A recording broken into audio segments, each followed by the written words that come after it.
Hello students, welcome to Shri Sit Vidyapith School. I hope you are all doing good and staying safe from this COVID-19. So students, today we are going to begin a new chapter, A Clean India, a campaign of promise. In this chapter, we are going to read about the cleanliness and hygiene and the Swachh Bharat Abhiyan, which was started by the government, Indian government on 2nd October on Gandhi Jayanti. So let's begin the chapter and read the chapter to know about that cleanliness and hygiene. A Clean India,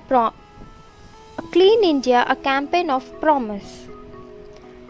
Listen to this song Heroes with a Cart composed by Ricky Cage. आज हम लोग ये chapter पढ़ने वाले हैं a clean India campaign of promise. इसमें हम लोग पढ़ेंगे ये क्लीनलीनेस और हाइजीन स्वच्छ भारत के बारे में स्टोरी है. It's a letter form story, एक लेटर है, लेटर वे में लिखा है. उससे पहले हम लोग वार्म अप में एक सॉन्ग पढ़ते हैं, हीरोज़ को डेडिकेटेड है, composed by Ricky Kej. They are up before the sun each and every morning, up and down every street when I am still yawning. They are up before the sun and each and every morning. वो जो workers जो सुबह जल्दी उठकर जो roads वगैरह clean रखते हैं, क्लीन करते हैं, हमारे सराउंडिंग्स को क्लीन रखते हैं, उनके लिए लिखा गया है. वो हमसे पहले, सूरज आने से भी पहले वो हर सुबह आकर स्ट्रीट्स पर क्लीन करते हैं गंदा जो भी रहता है. When I am still yawning, तब तक मैं उठता भी नहीं हूँ. Coarse. Trash collectors, heroes with a cart, saving the world in many ways. Trash collectors, heroes with a cart, making this world a better place. Trash collectors means वही कचरा उठाने वाले, वो हीरोज़ विद अ कार्ट, वो जो cart लेके आते उन्हें कह रहे वो कार्ट के साथ जो कचरा उठाने आते वो हीरो है, क्योंकि they keep our surroundings clean and this makes us to stay healthy. उससे हम लोग हेल्दी रहेंगे. अगर हमारे सराउंडिंग्स क्लीन रहेगा तो हम हेल्दी रहेंगे. Saving the world in many ways. इस क्लीनलीनेस से वर्ल्ड को बहुत ज़्यादा फ़ायदा होने वाला है. Trash collectors, heroes with a cart, making the world a better place. Trash collectors जो कार्ट के साथ गंदा कचरा उठाने आते हैं वो वर्ल्ड को एक बेटर प्लेस बना रहे हैं. At noon they take a break with tea and a little snack. A truck comes rolling by and then all the trash goes in the bag. दोपहर तक उन लोग जब ब्रेक लेते हैं तब वो क्या खाते हैं, टी और थोड़ा सा स्नैक्स खाते हैं. उस समय एक ट्रक आता है और वो सारा कचरा उठा के ले जाता है. Repeat chorus. All at work in the sorting yard, broken glass and steel corroded. Off to the recycling plant, trucks are ready and loaded. और काम पे सारा क्या क्या ग्लास, स्टील के रॉड्स ये सब मिलते हैं रिसाइकलिंग प्लांट में, फिर उसे ले जाते हैं, उसमें ट्रक्स में उसे उठाकर लोड करके ये सारा चीज़ रिसाइकलिंग प्लांट में ले जाया जाता है. I know the trash collectors play a part much bigger than I can see. Just imagine life without them, what a mess it would be. हम सब जानते हैं कि अगर ट्रैश कलेक्टर्स अगर नहीं रहेंगे तो हमारे लाइफ में कितना ज़्यादा मेस क्रिएट होगा. वो हमारे लाइफ में बहुत बड़ा रोल प्ले करते हैं. हमारे स्ट्रीट्स को, हमारी जो सराउंडिंग्स है वो सब क्लीन रखते हैं. इससे हमें कितना ज़्यादा उनसे हेल्प होती है. इसके कारण हमारा हेल्थ सही रहता है. तो उनके बिना हमारा लाइफ हम लोग इमेजिन भी नहीं कर सकते. Do you think that a trash collectors are real heroes? Discuss with your elbow partner. So let's begin the chapter. On to next page. Reading.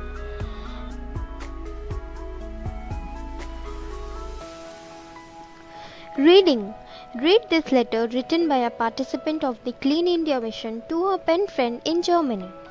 This letter was written by a participant of the Clean India Mission who participated in the event, the Clean India Mission. He or she wrote a letter to her pen friend in Germany. So the speaker wrote the letter to a friend who lives in Germany. Dear Alexandra, how are you? Her name is Alexandra. तो speaker पूछ रहे कैसी हो? In your last letter, you told me about the famous festival Rhine in Flames. I'm sure that the spectacular fireworks display is something that everyone would enjoy and I hope to see it someday. Speaker कह रहे हैं तुमने जो last letter में मुझे बताया था famous festival के बारे में Rhine in Flammen, I am sure that the spectacular fireworks display something that everyone would enjoy.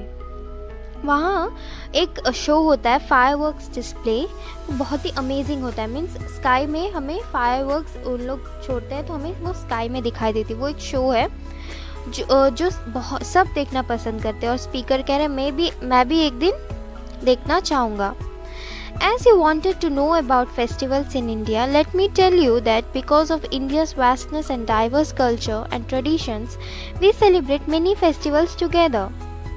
वो अपने फ्रेंड को कह रहे हैं जैसे तुम हमेशा चाहती थी इंडिया के फेस्टिवल्स के बारे में जानना, मैं तुम्हें बताना चाहता हूँ कि because of India's vastness and diverse culture, मतलब इंडिया का बहुत ही वास्ट कल्चर है, मतलब बहुत ही फैला हुआ ये है।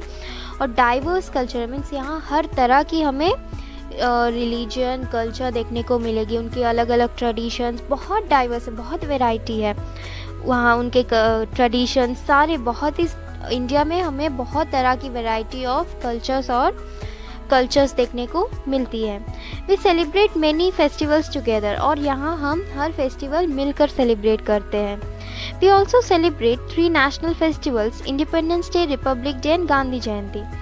हम और भी 3 नेशनल फेस्टिवल्स है उसे मिलकर सेलिब्रेट करते हैं। क्या क्या है? Independence day, republic day and Gandhi Jayanti. In my last letter, I wrote about how we celebrate Independence Day, Republic Day. Let me now tell you about Gandhi Jayanti. Speaker अपने last letter में अपने दोस्त को ये बताया कि यहाँ India में हम लोग इंडिपेंडेंस डे और रिपब्लिक डे कैसे सेलिब्रेट करते हैं, और अब वो इस लेटर में उन्हें बताना चाह रहे हैं गांधी जयंती के बारे में। Every year we celebrate 2nd October as Gandhi Jayanti to commemorate the birth anniversary of the father of our nation, Mahatma Gandhi. Speaker बता रहे हैं कि हर साल हम लोग 2 अक्टूबर को गांधी जयंती मनाते हैं। किसके मेमोरी में, किनका बर्थ एनिवर्सरी है उस दिन father of our nation Mahatma Gandhi ji का बर्थडे है। तो हम हर साल 2 अक्टूबर को उनका बर्थ एनिवर्सरी सेलिब्रेट करते हैं as a Gandhi Jayanti. Gandhi ji was born on 2 October 1869 in Porbandar of Gujarat. Gandhi ji कब पैदा हुए हैं? वो 2 अक्टूबर 1869 पोरबंदर गुजरात पोरबंदर में उनका बर्थ हुआ था। Many years later, Gandhiji went on to become one of the most prominent leaders of our country. और बहुत मतलब वैसे और कुछ साल बाद वो इंडिया के प्रोमिनेंट लीडर्स में एक बन गए, मतलब कंट्री के most prominent most influential leader बन गए थे। He helped us gain independence from the British. Gandhiji is marked by prayer services and paying tributes to Gandhiji, especially at Rajghat. Gandhi ji एक प्रोमिनेंट लीडर्स में से एक बन गए हमारे कंट्री के, और वो हमें कैसे हेल्प किए? इंडिया को इंडिपेंडेंस दिलाने में बहुत ज़्यादा हेल्प किए। और Gandhi ji is a marked by prayer services and paying tributes to Gandhi ji. और राजघाट पे उन्हें हर साल उनकी प्रेयर सर्विस होती है और उन्हें ट्रिब्यूट दिया जाता है। गांधी जी मेमोरियल इन न्यू दिल्ली। राजघाट कहाँ है? गांधी जी के मेमोरियल है न्यू दिल्ली में, वहाँ उन्हें ट्रिब्यूट दिया जाता है। In 2014, we celebrated Gandhi Jayanti in a unique way. That year, on 2nd October, the Swachh Bharat Abhiyan Clean India mission was launched at Rajghat by the Government of India, keeping the Gandhian ideology in mind. In 2014, speaker अपने दोस्त को बता रहे हैं 2014 हमने गांधी जयंती एक unique way में celebrate की। उस साल 2 अक्टूबर को हमने स्वच्छ भारत अभियान क्लीन इंडिया मिशन को लॉन्च किया। कहाँ? राजघाट में। कौन लॉन्च किया? इंडिया के गवर्नमेंट ने स्वच्छ भारत अभियान लॉन्च किया 2 अक्टूबर को। क्या क्या आइडियोलॉजी रखते हुए? गांधी जी के सारे आइडियोलॉजीज को रखते हुए, उनकी जो नॉन वायलेंस, अहिंसा, ये सब को ध्यान में रखते हुए, उनका जो पाथ है उस वे पे चलते हुए स्वच्छ भारत मिशन को शुरू किया। Gandhiji believed that it was of utmost importance to maintain cleanliness and hygiene, and that each person was equally responsible for maintaining cleanliness at home and of the city at large.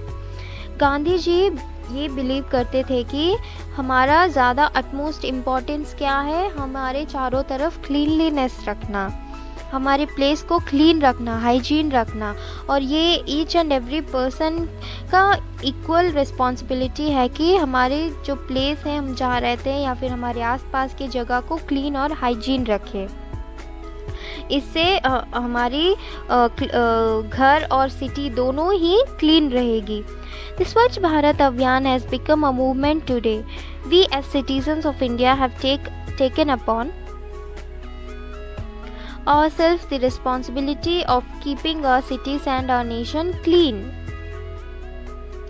स्वच्छ भारत अभियान एक movement बन चुका है अभी की generation में।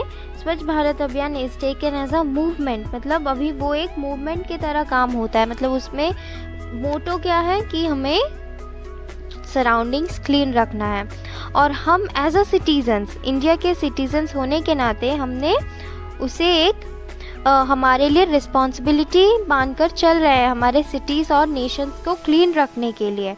As a citizens वो अब हमारा एक रिस्पॉन्सिबिलिटी बन चुका है। It is India's biggest ever cleanliness drive, and millions of people, including schools and college students, participate in it to transform India into a clean and disease-free nation. और ये India का बिगेस्ट एवर क्लीनलीनेस ड्राइव है। इसमें millions of people, जहाँ schools and college के students भी participate करते हैं, किस लिए? इंडिया को क्लीन रखे और डिसीज़ फ्री नेशन बनाए। मतलब कोई क्लीन रहेगा तो ना ही कोई बीमार पड़ेंगे, ना ही किसी को किसी हेल्थ प्रॉब्लम होगी। तो ये सब को दूर करने के लिए हमें क्लीनलीनेस को ज़्यादा इम्पोर्टेंस देना है। To contribute towards the campaign and fulfill my responsibilities as a resident and citizen of my country, I, along with my family, participate in the cleanliness drive that is organized every week by the city municipal body. अब speaker अपने दोस्त को बता रहे to contribute towards उस campaign में contribute करने के लिए मैं अपना पूरा रिस्पॉन्सिबिलिटी एज अ रेसिडेंट होने के नाते मैं अपना पूरा रिस्पॉन्सिबिलिटी निभाता हूँ, फुलफिल करता हूँ। एंड अ सिटीज़न इस कंट्री के सिटीज़न होने के नाते मैं अपने फैमिली के साथ पार्टिसिपेट करता हूँ इस क्लीनलीनेस मिशन में, जो कि हर वीक म्यूनसिपल बॉडी ऑर्गेनाइज करती है। मतलब लोकल म्यूनसिपल बॉडीज़ जो ऑर्गेनाइज करती है उसमें वो हर वीक पार्टिसिपेट करते हैं अपने फैमिली के साथ। For the first time many of us realised how the dirty city really is. और स्पीकर को पहली बार एहसास हुआ जब पार्टिसिपेट किए थे इस मिशन में कि हमारा सिटी कितना गंदा है। Though the cleaners sweep the roads and pick up garbage every day, there are still some places such as parks, parking lots and open markets that remain neglected. दो क्लीनर्स जो रहते हैं हर रोज़ सफ़ा करते हैं स्ट्रीट्स को, रोड्स पे सफाई करते हैं, गार्बेज उठाते हैं, लेकिन फिर भी वहाँ वो कुछ प्लेसेस ऐसा है जहाँ अभी भी गंदगी रहती है जैसे कैसे प्लेसेस? पार्क्स, पार्किंग लॉट्स और ओपन मार्केट, जो कि एकदम मतलब नेगलेक्ट किया जाता है। मतलब वहाँ उतना ज़्यादा क्लीनर्स अटेंड नहीं करते हैं। मोर we are not careful enough to maintain the cleanliness of our surroundings.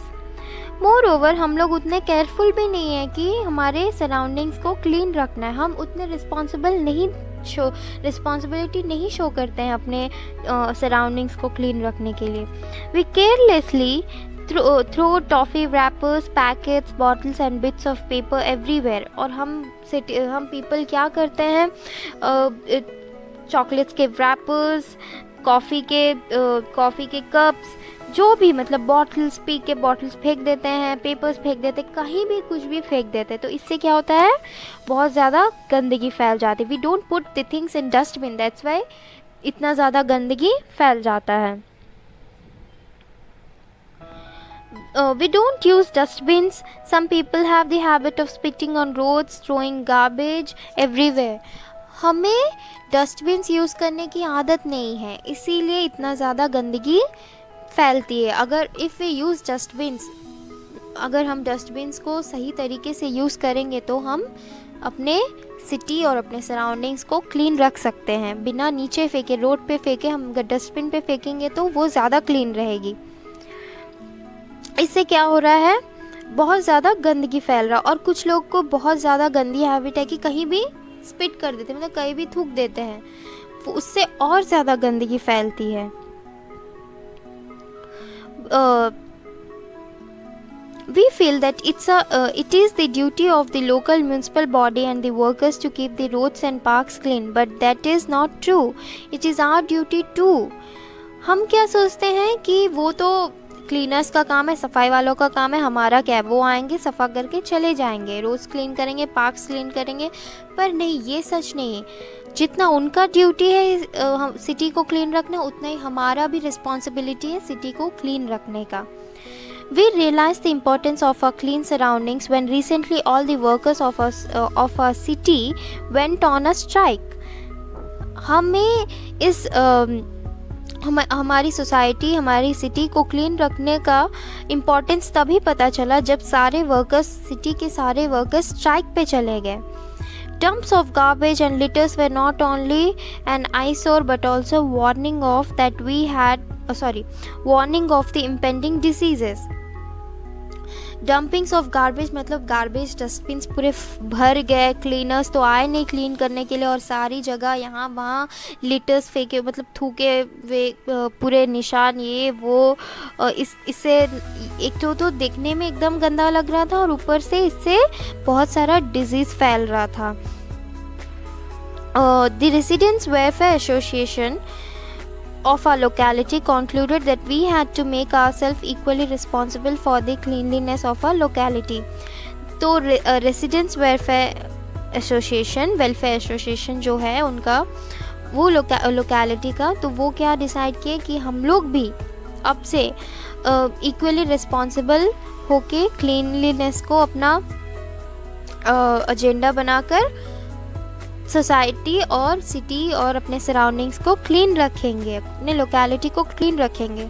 Therefore, it was decided that every Sunday the residents of the locality would spend an hour cleaning the whole place. तो इससे locality के लोगों ने क्या decide किया कि हर Sunday सारे residents मिलकर एक आवर पूरा क्लीनलीनेस में स्पेंड करेंगे। Later we extended this activity to the city level by becoming part of the स्वच्छ भारत अभियान। पहले उन लोग लोकेलिटी को अपना क्लीन रखते थे, अब वो धीरे धीरे करके पूरा सिटी को क्लीन, हर संडे टाइम निकाल कर सिटी क्लीनिंग में जाते हैं। वही स्वच्छ भारत अभियान जो मिशन स्टार्ट हो उसमें पार्टिसिपेट करते हैं। Well, I have been going on for long. Before I close for today, I would like to tell you how we as a nation have changed because of this drive. I have put in some newspaper clippings for you. So, अब वो बता रहे, अब मैं बहुत कुछ बता दिया इस लेटर में। बिफोर मैं अब लेटर लिखना बंद करने से पहले मैं बताना चाहता हूँ कि अब ये नेशन कितना ज़्यादा बदल गया है इस स्वच्छ भारत अभियान से, कितने सारे चेंजेस आए। और वो यहाँ कुछ न्यूज़पेपर्स के क्लिप्स लगा रहे हैं जिन्हें वो पढ़े और वो लेटर क्लोज करना चाहते हैं। सो यहाँ मध्य प्रदेश, राजस्थान और केरला में कैसे कैसे इस मिशन को उन लोगों ने टेकअप किया, कैसे इसे उन लोग वहाँ के लोगों ने कैसे हमारे नेशन के लोगों ने इसे अडॉप्ट करके एक मूवमेंट बनाया और कैसे हमारे सराउंडिंग्स को क्लीन रखने, ये सब बताया है. In the next letter, do tell me something interesting that is happening in Germany and I will tell you about something else that will interest you. और बता रहे नेक्स्ट लेटर में तुम कुछ इंटरेस्टिंग बताओ जो कि जर्मनी में हो रहा है, और मैं भी कुछ इंटरेस्टिंग बताने की कोशिश करूँगा. Take care. I leave you with a song called Segregate, sung by Ricky Cage, own Grammy Award-winning music composer and conservationist by Anju. Okay, ये लेटर अंजू अलेक्जेंड्रा को लिखी, जो जर्मनी में रहती. वो बता रही है कि जाते जाते मैं यहाँ एक तुम्हारे लिए सॉन्ग छोड़ के जा रही हूँ, जो कि रिकी केज ग्रैमी अवार्ड के विनर म्यूज़िक कंपोज़र ने कंपोज किया. उनके द्वारा गाया हुआ गाना मैं यहाँ वो टैग करके जा रही है. सो लेटर किसने लिखा? अंजू ने. So students, here is the chapter completed. I hope you will read this chapter. It's based on a true what is going on in our surroundings. What this letter tells us to take a responsibility towards the cleanliness and the hygiene. As a citizen of this nation, we should also take the responsibility and fulfill all the duties that nation deserves, a city deserves. And to keep a disease-free nation, we should take up this Swachh Bharat Abhiyan. So I hope you will follow this and read this chapter, read this letter nicely. If you have any doubts regarding this chapter, you can ask me. I am going to clear it out in the next video, and in the next video we are going to discuss about the question and answers of this chapter.